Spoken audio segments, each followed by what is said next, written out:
Listen, thank you all for coming. I appreciate the hospitality you've shown us here at Patuxent Research Refuge.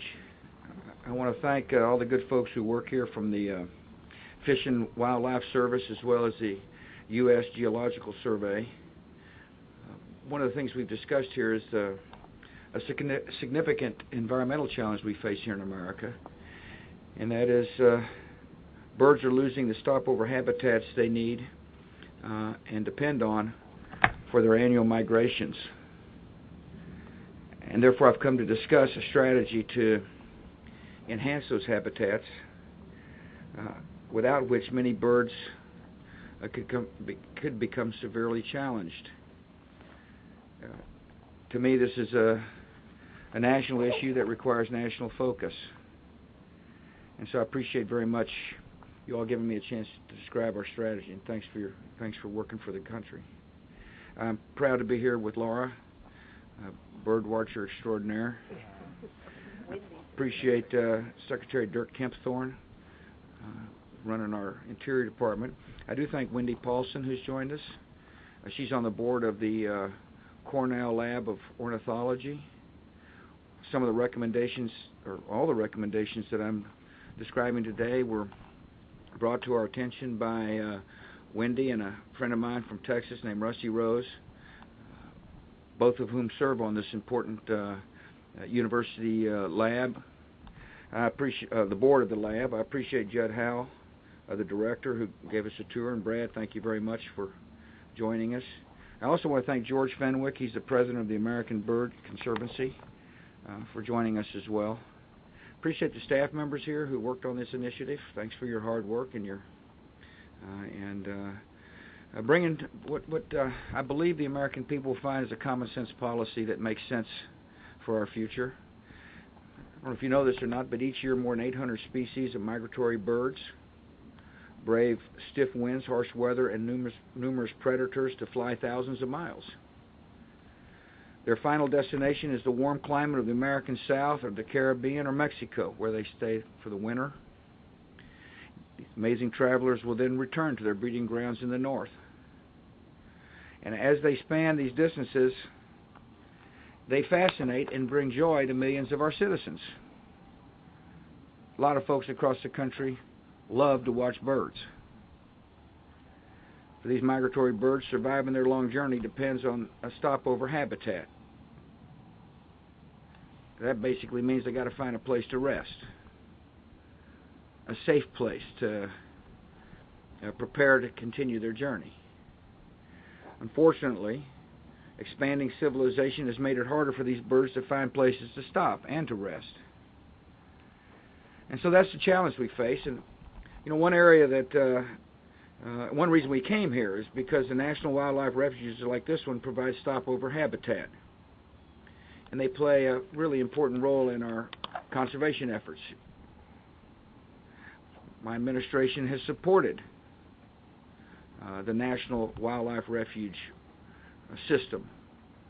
We've expanded some of the existing sites, we created 10 new ones, and we restored and improved hundreds of thousands of acres of habitat for migratory birds. In other words, we recognize the refuge system as an important part of preserving our bird populations. And we've set a goal that by the time I leave office, we'll improve another 200,000 acres. And I appreciate, Mr. Secretary, you joining us and committing your department to achieving that goal. In addition to the wildlife refuges, we're also working to improve habitat for migratory birds in our national parks. We've increased funding, but we've got a new initiative that I want the American people to be aware of, and it's called the National Parks Centennial Initiative. And the idea is to match taxpayers' money with private donations to the tune of $3 billion so that we can improve our national parks. And some of that money is going to go to the restoration of a variety of wildlife habitats, including some that directly benefit birds. Improving our nation's long-term protections for migratory birds requires conservation beyond the boundaries of our national parks and refuges. And so one of the things this administration has done is to bring together citizens and private groups and officials from every level of government in the spirit of cooperation. In other words, we recognize that the federal government alone cannot provide the habitat necessary for migratory birds. We call this program cooperative conservation. Part of the emphasis is to restore critical habitat. One of the most important cooperative conservation efforts has been what they call joint venture programs for waterfowl. This program has brought together federal, state, and tribal agencies with private groups and corporations to improve habitat on private lands. It's worked so well for waterfowl that we're now using it for other migratory birds.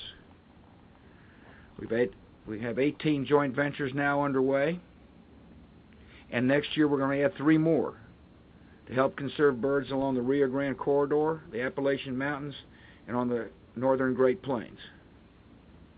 Here's the way they work. Each joint venture brings together a team of biologists and land managers. These are the experts. And they and then they work with the bird conservationists in a particular region to design and carry out critical habitat improvement. To enhance habitat conservation, we're going to put forth next week an innovative policy called recovery credit trading. This policy will provide incentives for landowners to improve habitat for migratory birds and other species. Landowners can earn recovery credits for the habitat they improve, and then they can sell those credits.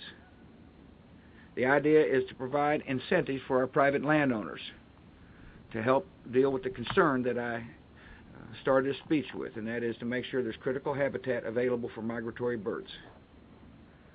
There's something else we can do.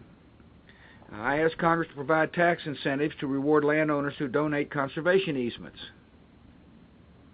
Conservation easements are a good way to ensure the long-term preservation of habitat. They allow people to give up the right to develop parts of their land and then count the value of that right as a charitable contribution. Proposal would allow good citizens who give these conservation easements, allow them to deduct a higher portion of the donation from their income taxes, both in the year they donated and the years that follow. In other words, this is additional incentives for landowners to become a part of this comprehensive national strategy, and Congress needs to pass this piece of tax legislation. You know, another important measure we've taken is in the conservation title of the Farm Bill. This title encourages farmers and ranchers to set aside critical habitat through a program called Conservation Reserve Program, or the CRP. In our proposal to Congress as they rewrite the Farm Bill, we're asking them to dedicate $50 billion over 5 years to make sure that this program continues in effect. The program has been effective for our farmers and ranchers, and equally importantly for our bird populations, and my hope is that Congress recognizes its effectiveness and will continue to fund this program. We're all making progress in rural areas, but there needs to be some work in urban areas, and so we've got an interesting program underway to help 5 cities turn parks and local backyards into stopover bird habitats over the next 2 years. In other words, what we're trying to do is to make sure that we have a successful strategy in 5 cities that can become the blueprint for cities all around the country. Many species of birds live part of their lives here in the United States and part in Mexico. So we have a strategy to work with Mexico to enhance bird habitats in their country. I've talked about this issue with President Calderon. He shares my concern about making sure there's critical habitat available for our migratory birds. Secretaries of State, Interior, and Commerce are working with their counterparts in the Mexican government. Non-governmental partners are working to undertake important habitat projects in Mexico as well. One of the things we have done is we've identified 5 priority habitats in Mexico. We listened to the experts who pointed us to 5 important areas and we have provided $4 million to support conservation initiatives there. I also have directed federal agencies to increase our nation's participation in an international effort to protect coastal and marine migratory birds such as albatrosses and petrels. Restoring habitats at home and abroad is going to help us achieve the objectives and goals I have set out, which is providing critical habitat for migratory birds. Our efforts to restore habitats are strengthening bird populations. Since 2004, the Department of Interior has improved the status of 5 migratory bird species, and the Department is helping ensure that more than 62% of our nation's migratory bird species are healthy and at sustainable levels. But that's not good enough. 62% is good, but we can do better. And so I've asked the Secretary Kempthorne to focus on the status of 5 more species over the next 5 years. And to achieve this goal, we need good data. I mean, we just don't want to be guessing about bird populations. We want to measure. And so I've asked the Secretary to produce a State of the Birds report by 2009. This report will chart our progress. It will identify species that need additional protections and help us bring more of America's bird species into a healthy and sustainable status. And, Mr. Secretary, I appreciate your commitment. Absolutely. I appreciate the fact that you understand America's greatness is not measured by material wealth alone. It's measured by how we manage and care for all that we have been given. We're people united by our belief that we must be good stewards of our environment.